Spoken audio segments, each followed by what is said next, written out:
سے پہلی بدعت ہے وہ ہے تیجا کرنا، 10واں کرنا، 40واں سالانہ ورشی۔ یاد رکھیے یہ ساری کی ساری چیزیں بدعت ہیں، قرآن و حدیث کے اندر نہیں ہیں۔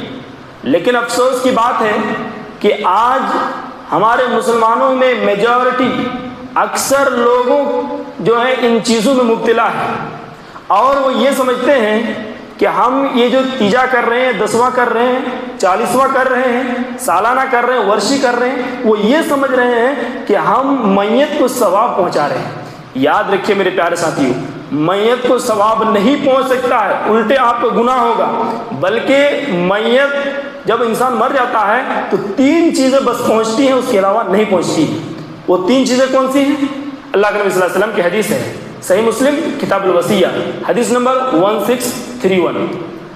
ان ابی ہریرہ رضی اللہ عنہ، حضرت ابو ہریرہ رضی اللہ عنہ بیان فرماتے ہیں، قال رسول اللہ صلی اللہ علیہ وسلم، اللہ کے پیارے نبی صلی اللہ علیہ وسلم نے ارشاد فرمایا، اذا مات الانسان انقطع عنه عمله الا من ثلاث، جب کسی انسان کا انتقال ہو جاتا ہے، جب کسی انسان کی روح قبض سے منصوری سے پرواز کر جاتی ہے، جب کوئی انسان ڈیتھ کر جاتا ہے، اللہ کے پیارے نبی صلی اللہ علیہ وسلم فرماتے ہیں کہ اس کے عمل کا سلسلہ ختم ہو جاتا ہے، لیکن 3 چیزیں ایسی ہیں جو مرنے کے بعد بھی اس کو ثواب پہنچتا رہتا ہے۔ صدقۃ جاریہ، پہلا صدقہ جاریہ، او علم ينتفع به، اور کوئی ایسا علم جس سے لوگوں کو فائدہ پہنچے۔ تو اگر ایسا علم کوئی چھوڑ کر کے گیا ہو تو مرنے کے بعد اس علم کا ثواب اس کو پہنچتا رہے گا۔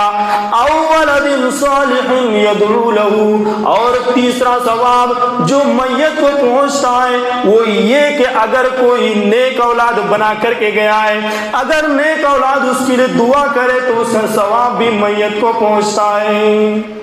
تو اس حدیث کے اندر صاف صاف کلیئر بتا دیا گیا کہ مرنے کے بعد چاہے آپ 10واں کریں، 40واں کریں، ورثی کریں، سالانہ کریں، اس کا ثواب نہیں پہنچے گا، بلکہ بس 3 ہی چیزیں ہیں، ایک صدقہ جاریہ کرنا، ایک علم اگر چھوڑ کے گیا بس وہ پہنچے گا، اور کوئی نیک اولاد دعا کرتا ہے ماں باپ کے لیے بس وہ دعا پہنچے گی۔ اس کے علاوہ جو بھی آپ کر رہے ہیں میرے پیارے ساتھی وہ بدعت ہے، ہمیں اس سے بچنے کی ضرورت ہے۔